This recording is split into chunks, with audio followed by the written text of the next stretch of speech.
मध्ये ऐन मतदानाच्या दिवशीच पैसे वाटपाचा आरोप झाला आणि त्यावरून मोठा राडा पाहायला मिळाला। नुकतेच भाजपवासी झालेल्या सुधाकर बडगुजर यांच्या कार्यालयामध्ये पैसे वाटपाचा आरोप झाल्यानंतर अपक्ष उमेदवार मुकेश शहाणे आणि त्यांचे कार्यकर्ते हे चांगलेच आक्रमक झाले। त्यामुळे मोठा गोंधळ झाला। परिस्थिती नियंत्रणात आणण्यासाठी पोलिसांना लाठीचार्ज देखील करावा लागला। याचबरोबर नाशिकच्या इतर भागात देखील पैसे वाटपावरून मोठा राडा झाला। नाशिकमध्ये कुठे काय घडलंय पाहूया।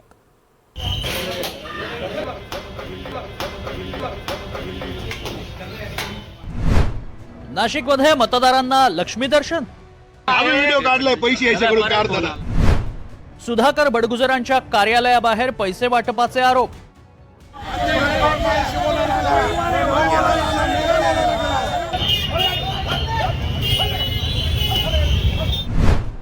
मतदानावेळीच नाशिकमध्ये मोठा गोंधळ।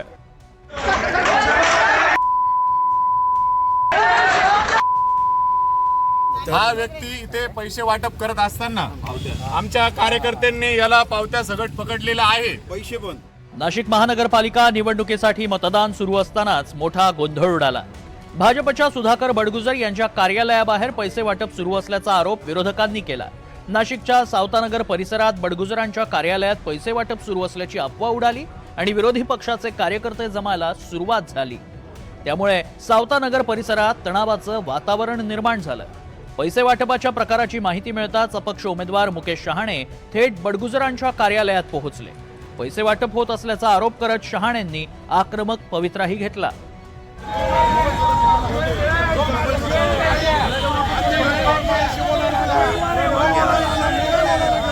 मुकेश शहाणे बडगुजर यांच्या कार्यालयावर चालून आल्यानं त्यांचे कार्यकर्तेही तेवढेच आक्रमक झाले। दोन्ही बाजूचे कार्यकर्ते आमनेसामने आल्यानं परिसरात मोठा गोंधळ उडाला।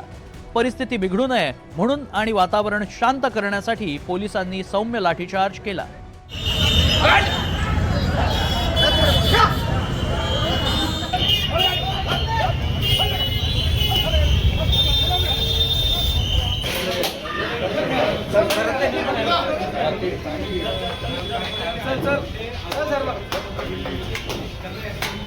या सगळ्या प्रकरणानं सावतानगर परिसरात तणाव निर्माण झाला होता। मात्र पोलिसांनी वेळीच हस्तक्षेप करत परिस्थिती नियंत्रणात आणली। ट्रॅफिक जाम झाल्याचा कॉल होता। ट्रॅफिक जाम झाल्यानंतर इथे आलो आम्ही। या ठिकाणी एबल सर पण आहेत आमच्या बरोबर, पूर्ण स्टाफ आहे। तर पूर्ण ते ट्रॅफिक जाम झाल्यामुळे लोकांचे कॉल पडत होते। तर मॉब डिस्पोजल झालेला आहे आणि मॉब निघून गेलेला आहे सगळा।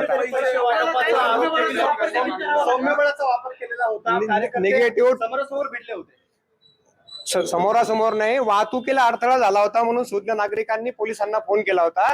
त्या अनुषंगाने सगळे पोलीस इथे आले होते। त्यांच्या वाहतुकीला अडथळा होत असल्यामुळे इथे अनावश्यक गर्दी होती। ती गर्दी आम्ही हटवली। लोक हटून पण सांगून पण जात नव्हते, मग त्यांना हाकलून लावलेलं। असं काही नाही, असं काही नाही। तिकडे नाशिक रोड परिसरात प्रभाग क्रमांक 21 मध्ये भाजप उमेदवाराच्या घरावर हल्ला झालाय।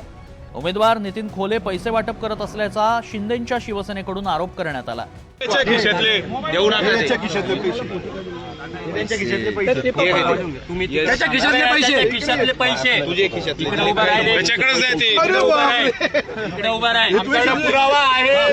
व्हिडिओ काढलाय पैसे याच्याकडून काढताना। त्यामुळे आक्रमक कार्यकर्त्यांनी खोलेंच्या घराचा दरवाजा तोडलाय।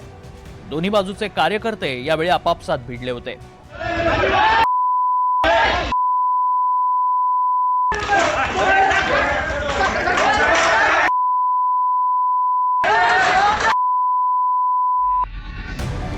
नाशिकच्या प्रभाग 17 मधील माजी नगरसेवक दिनकर आढाव यांच्या फॉर्च्युनर गाडीतून निवडणूक आयोगाच्या भरारी पथकाला रोख रक्कम देखील सापडली। ही गाडी जप्त करण्यात आली। मतदानाच्या दिवशीच माजी नगरसेवकाच्या गाडीत पैसे सापडल्यानं याची मोठी चर्चा रंगली होती। नाशिकच्या देवळाली गावातही मतदान केंद्राबाहेर गोंधळ उडाला होता। इथंही पैसे वाटप होत असल्याचा आरोप करण्यात आलाय।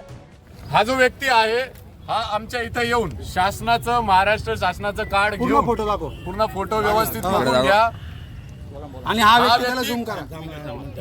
व्यक्ती इथे पैसे वाटप करत असताना आमच्या कार्यकर्त्यांनी याला पावत्या सगट पकडलेला आहे। पैसे पण आणि याचे फोन चेक केले असता याच्या फोन मध्ये दाखव फोन त्याचा याच्या फोन मध्ये पोलीस डिपार्टमेंटच्या सर्व वरिष्ठ अधिकाऱ्यांचे नंबर असून हा सतत वेळेवेळेला 5-5 मिनिटानंतर त्यांच्या संपर्कात आहे. तुम्ही जो आणि बीजेपीचे जेवढे पण उमेदवार आहे आपल्या प्रभागातील 21 मध्ये त्या सर्वांशी याची रोजची कॉन्टॅक्ट आहे, रात्रीची कॉन्टॅक्ट आहे, दिवसाची कॉन्टॅक्ट आहे. नाशिक महानगरपालिकेची निवडणूक सुरुवातीला उमेदवारी वाटप आणि नाराजी नाट्यामुळे चांगलीच गाजली होती आणि मतदानादिवशी पैसे वाटपावरून झालेल्या राड्यानं तर कहरच झालाय.